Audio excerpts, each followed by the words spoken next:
Hoy nos adentramos en un tema que, bueno, nos afecta a todos, ¿no? La industria farmacéutica, Uf, la industria farmacéutica. como muchos la llaman Sí, Big Pharma. exacto. Y para esa inversión tenemos un montón de material, la verdad. Sí, sí. Documentales, libros, artículos, De todo un poco. todos explorando las complejidades de este gigante. Claro, porque seamos sinceros, o sea, todos hemos necesitado medicamentos alguna vez, En algún momento, sí. pero realmente entendemos las fuerzas que hay detrás de esas pastillas. Exacto, y de eso se trata esta inmersión, Ajá, de comprender mejor este mundo con todas sus luces y sombras, ¿no? totalmente. Empecemos con algo que realmente me impactó, del documental. Big Bugs, Big Pharma, Marketing Disease and Pushing Drugs. ¿Te imaginas que haya enfermedades que se creen o se exageren para generar más ganancias? El documental afirma precisamente eso. Es una afirmación bastante polémica, sin duda. Pero lo que le da fuerza al documental es que presenta testimonios de expertos Sí. de renombre como la DRA, Marací Ingel, Wow. ex editora del New England Journal of Medicine, Nada menos. y el Dr. Bob Goodman, fundador de No Free Lunch. Figúrate, personas con una trayectoria impecable cuestionando las prácticas de la industria. Impresionante. El documental también expone cómo la publicidad dirigida directamente a los consumidores, Ah, sí. esos anuncios que vemos en todas partes, influye en nuestra percepción de las enfermedades. Es cierto, y no solo afecta a los pacientes, también a los médicos. Ya veo. El documental lo ilustra con ejemplos como la promoción de medicamentos para el síndrome de piernas inquietas Sí, sí. o el trastorno de ansiedad social. Ajá. ¿Realmente hay tanta gente que necesita estos medicamentos o se está creando una necesidad donde no la hay? Me hace pensar en cómo a veces nos sentimos presionados a buscar soluciones rápidas para cualquier malestar, ¿no crees? Totalmente, sí. Y hablando de presiones,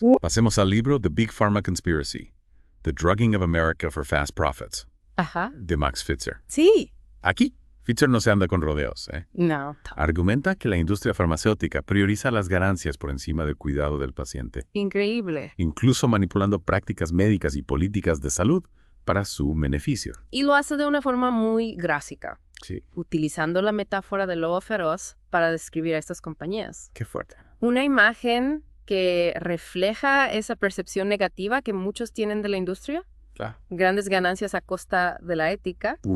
Pfizer habla de la sobremedicación como una de las consecuencias de esta búsqueda desmedida de beneficios. Es un tema delicado, sin duda. Sí, Por un lado, la industria farmacéutica ha contribuido a avances increíbles en la medicina. es verdad. Pero por otro lado, Claro. este libro nos plantea una pregunta crucial. ¿Se están satisfaciendo realmente las necesidades de los pacientes o solo los intereses de las grandes corporaciones? Interesante pregunta. Muy interesante. Sí, sí. Y no solo eso, Angel incluso desmonta esa idea de que las farmacéuticas son las grandes impulsoras de la innovación médica. ¿En serio? Sí utiliza ejemplos concretos como el desarrollo de medicamentos como el acetilin-saco o el cardapuni para mostrar cómo las compañías se basan en investigaciones financiadas con fondos públicos para luego obtener enormes beneficios. Es decir, se aprovechan del trabajo del sector público y luego privatizan las ganancias. Eso sí que es cuestionable si pensamos en la cantidad de dinero que se invierte en investigación médica con fondos públicos. Es preocupante que las ganancias terminen en manos privadas sin un retorno adecuado para la sociedad. Y hablando de prácticas cuestionables, el libro Bad Pharma, How Drug Companies Mislead Doctors and Harm Patients, de Ben Goldacre, nos lleva a un tema aún más inquietante, la manipulación de ensayos clínicos. Exacto, Goldacre describe con detalle cómo las farmacéuticas diseñan ensayos para obtener resultados positivos.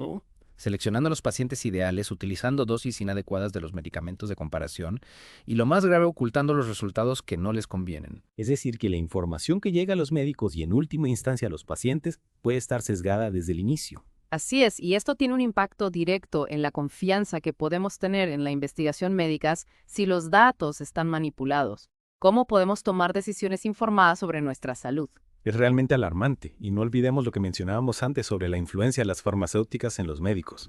¿Crees que esto también juega un papel en la prescripción de medicamentos? Sin duda, el marketing dirigido a los médicos es una realidad y puede tomar muchas formas. Por ejemplo, Congresos patrocinados, regalos, muestras gratuitas, financiación de estudios, incluso la publicación de artículos científicos que favorecen sus productos. es decir, que las farmacéuticas invierten grandes cantidades de dinero para persuadir a los médicos de que receten sus medicamentos, incluso si existen alternativas más adecuadas o más económicas. Exactamente. Y esto genera un conflicto de intereses que puede afectar la objetividad de los médicos a la hora de tomar decisiones sobre el tratamiento de sus pacientes. Si lo pensamos bien, es una situación bastante compleja. Los médicos necesitan información actualizada sobre los medicamentos para poder tratar a sus pacientes de la mejor manera posible. Pero si esa información proviene de las propias compañías farmacéuticas, ¿cómo podemos estar seguros de que es objetiva y fiable? Esa es la clave, y aquí es donde entra la importancia de la transparencia, de que exista información independiente y accesible que permita a los médicos y también a los pacientes tomar decisiones informadas. Y hablando de información, volvamos a ese punto que mencionábamos al principio sobre la creación o exageración de enfermedades para generar ganancias. ¿Recuerdas que el documental Big Bucks, Big Pharma abordaba este tema? Sí, claro, el documental presentaba ejemplos de cómo se medicalizan problemas cotidianos para convertirlos en mercados lucrativos. ¿O podrías darnos algunos ejemplos? Por supuesto, se habla mucho de la medicalización de la tristeza, la timidez o la menopausia, por ejemplo. Se presentan estos procesos naturales como si fueran enfermedades que requieren tratamiento médico. Entiendo. Y ahí entran las farmacéuticas con sus medicamentos para la ansiedad, la depresión o los sofocos, por ejemplo. Exactamente. Y la publicidad juega un papel fundamental en este proceso, bombardeando a la población con mensajes que asocian la felicidad, el éxito o la belleza con el consumo de determinados medicamentos.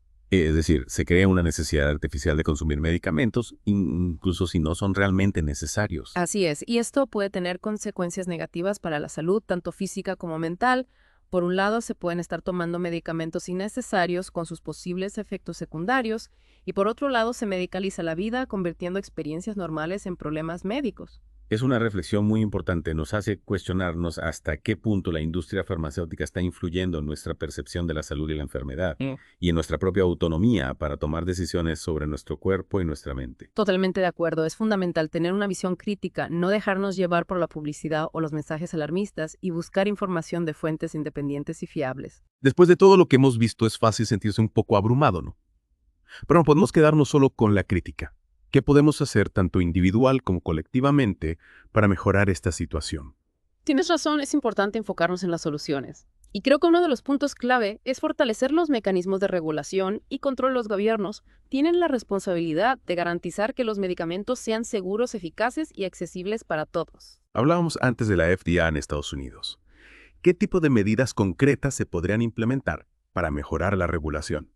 Se podrían establecer controles más estrictos para prevenir la manipulación de ensayos clínicos y la ocultación de datos. Por ejemplo, se podría exigir a las compañías farmacéuticas que publiquen los resultados de todos sus estudios, tanto los positivos como los negativos, en bases de datos públicas y accesibles. Eso sería un gran paso hacia la transparencia. Y con respecto a la influencia de las farmacéuticas en los médicos, ¿qué se podría hacer para minimizar ese conflicto de intereses? Hay varias estrategias. Por un lado, se podrían prohibir las prácticas que sabemos que generan esos conflictos: regalos, muestras gratuitas, financiación de eventos por parte de las farmacéuticas. Por otro lado, es fundamental promover la formación médica independiente basada en la evidencia científica y no en los intereses comerciales. Es decir, que los médicos puedan recetar con total libertad pensando únicamente en el bienestar del paciente y no en las presiones de la industria. Exactamente, y no olvidemos el poder de la educación. Los pacientes también deben estar informados sobre los medicamentos que toman, sus posibles efectos secundarios, las alternativas disponibles. Es necesario fomentar el pensamiento crítico, la capacidad de cuestionar la información que proviene de la industria y buscar fuentes independientes. ¿De acuerdo? No podemos ser solo consumidores pasivos de medicamentos.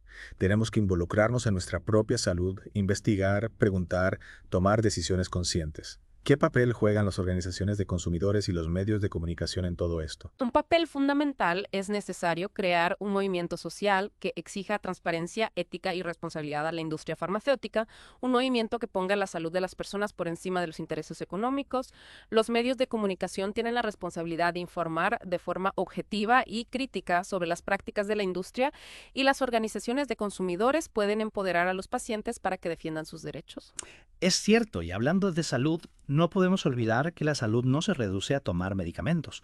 ¿Qué otras cosas podemos hacer para cuidar de nuestra salud de forma integral? Por supuesto, es fundamental promover estilos de vida saludables con una alimentación equilibrada, ejercicio físico regular, un buen manejo del estrés y no subestimar el poder de la prevención. Completamente de acuerdo. A veces la mejor medicina es la que no necesitamos Bueno, creo que hemos cubierto mucho terreno en esta inversión profunda en el mundo de la industria farmacéutica.